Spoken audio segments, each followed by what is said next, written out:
सांप अगर सिर उठाए तो लाठी की ताकत याद दिलानी पड़ती है। आज ये कहावत एशिया की भू राजनीति पर बिल्कुल फिट बैठती है। भारत आज सिर्फ आबादी या अर्थव्यवस्था की ताकत नहीं है, भारत आज रणनीतिक संतुलन की धुरी है। इसलिए जब भी एशिया में कोई बड़ी चाल चलती है तो उसकी सबसे पहली चिंता भारत होता है। बीते कुछ महीनों में हम देख रहे हैं कि एक तरफ बांग्लादेश से लगातार भारत विरोधी बयानबाजी और दूसरी तरफ चीन का विस्तारवादी सपना। लेकिन अब कहानी ने एक नया मोड़ ले लिया है। बांग्लादेश को कुछ देर के लिए छोड़ दीजिए, क्योंकि अमेरिका के रक्षा मंत्रालय पेंटागन ने चीन की उस साजिश का पर्दाफाश कर दिया जिसका सीधा निशाना भारत का अरुणाचल प्रदेश है।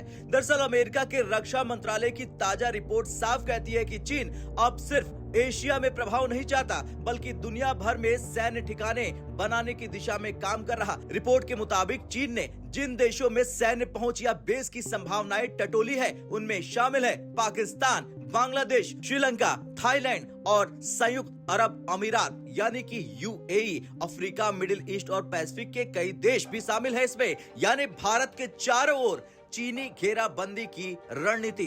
पेंटागन की रिपोर्ट का एक और अहम खुलासा, चीन की सेना पीएलए खासतौर पर सी लाइंस ऑफ कम्युनिकेशन यानी समुद्री व्यापारिक रास्तों पर अपनी पकड़ मजबूत करना चाहती है, जिनमें सबसे अहम मलक्का स्ट्रेट और स्ट्रेट ऑफ हार्मुज है। अगर चीन इन रास्तों पर प्रभाव जमा लेता है तो भारत, अमेरिका और यूरोप तीनों की सप्लाई चेन प्रभावित हो सकती है। यही वजह है कि भारत की समुद्री ताकत आईएनएस विक्रांत, आईएनएस विक्रमादित्य और इंडो पैसिफिक रणनीति आज पहले से कहीं ज्यादा अहम हो गई है। अब आते हैं सबसे खतरनाक हिस्से पर। पेंटागन की रिपोर्ट के अनुसार चीन के राष्ट्रपति शी जिनपिंग ने एक साफ लक्ष्य तय किया है, 2049 तक ग्रेटर चाइना बनाना, यानी चीन अपनी कम्युनिस्ट ताकत के 100 साल पूरे करेगा।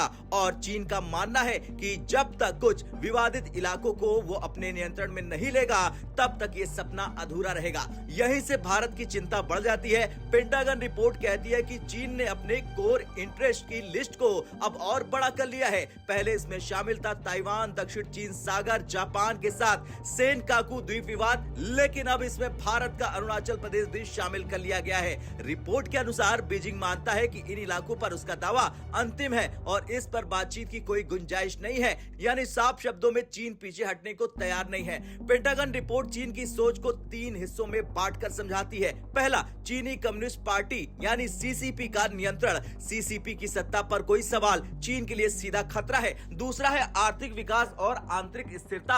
हांगकांग, शिनजियांग, तिब्बत और ताइवान में उठने वाली आवाजों को चीन अलगाववाद और विदेशी साजिश कहता है।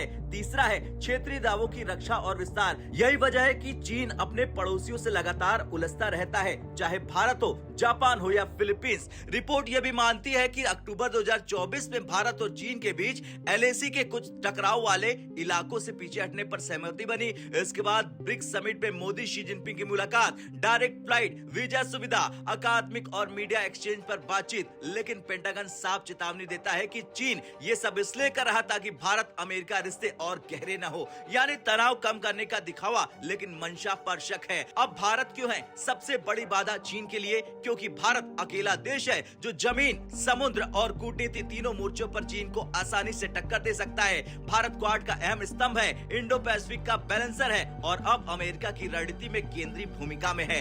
यही वजह है कि पेंटागन भारत को सब कुछ बता रहा। ये कोई दोस्ताना गॉसिप नहीं, ये रणनीतिक चेतावनी है। खैर, आज की तस्वीर बिल्कुल साफ है। बांग्लादेश में भारत विरोधी माहौल, पाकिस्तान में चीन की गहरी पैठ, समुद्री रास्तों पर पीएलए की नजर और अब अरुणाचल पर सीधी साजिश। लेकिन एक बात उतनी ही साफ है, भारत 1962 वाला भारत नहीं है। आज भारत तैयार है, सतर्क है और मजबूत है। और जब अमेरिका की सबसे बड़ी सैन्य एजेंसी खुद आकर ये कहे कि चीन की चालें खतरनाक है, तो इसे हल्के में लेना इतिहास से गद्दारी होगी।